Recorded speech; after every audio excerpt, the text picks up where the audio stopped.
It was almost closing time when Ethan Rivers finally looked up from his cold cup of coffee and realized the cafe lights had dimmed for the third time that evening. The once warm, bustling space now hummed with the quiet rhythm of late-night solitude, the faint tapping of rain against the window, the low murmur of the barista cleaning the counter, the whisper of a love story that hadn't yet begun, or maybe one that was ending before it had a chance to start. His eyes, red from waiting, stayed fixed on the door. Every time it opened, his heart would lift, only to fall again when it wasn't her. He'd been there for 5 hours. 5 hours. If you believe in kindness, forgiveness, and the power of second chances, take a moment right now to like this video, share it with someone who needs hope, and subscribe to our channel for more stories that touch the soul. And tell us in the comments, where are you watching from tonight? Ethan had met Clara Hale 2 weeks ago at the same cafe, at the same table by the window. She had dropped her scarf that day, a pale blue one, soft and frayed at the edges, and when he picked it up to return it, she smiled. Not just any smile. It was the kind of smile that could quiet a storm. They had talked for hours that day, about life, loss, and little things that didn't matter but somehow meant everything. She told him she loved old bookstores, handwritten letters, and how she believed that people always met for a reason. He hadn't believed in destiny before that moment, but after meeting her he wanted to.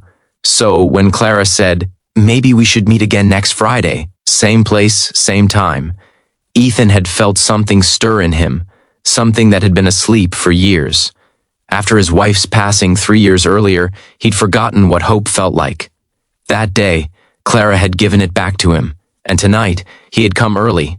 He wanted everything to be perfect. Her favorite tea waiting, a soft song playing in the background, and the blue scarf neatly folded on the table.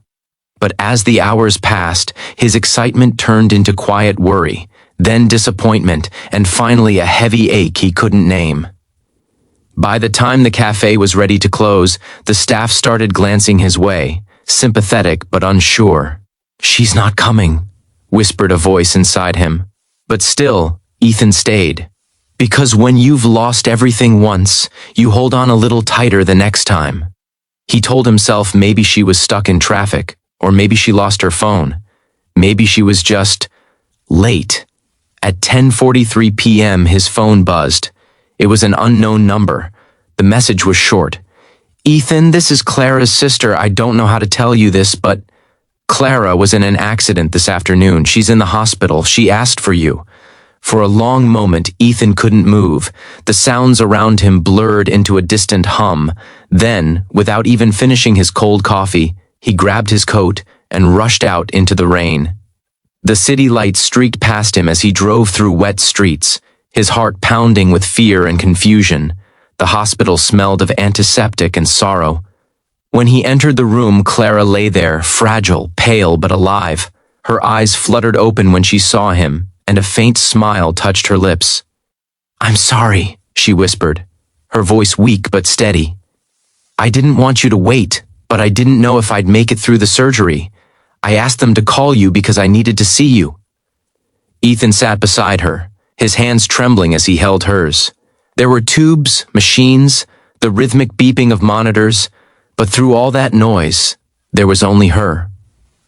"You're here," he said softly, the words breaking as they left his mouth. "That's all that matters." She looked at him, tears gathering in her eyes, and said, "You waited. No one's ever waited for me before." In that moment, something changed, not just between them, but inside them. Ethan realized that love wasn't always about grand gestures or perfect timing.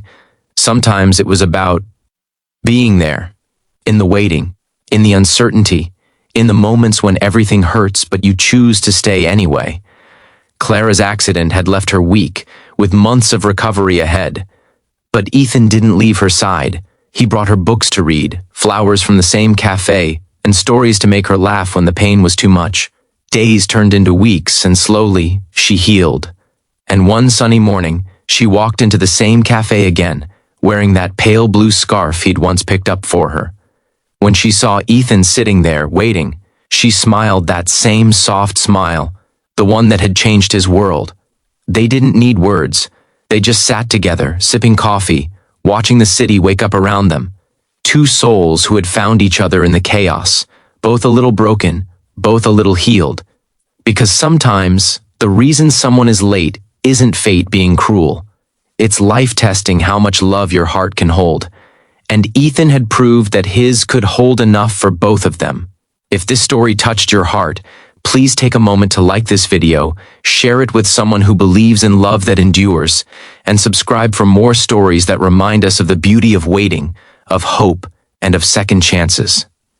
Before we end, I'd love to know, what would you have done if you were Ethan? Would you have waited? Tell us in the comments below. Your thoughts, your words might just inspire someone tonight who's losing hope.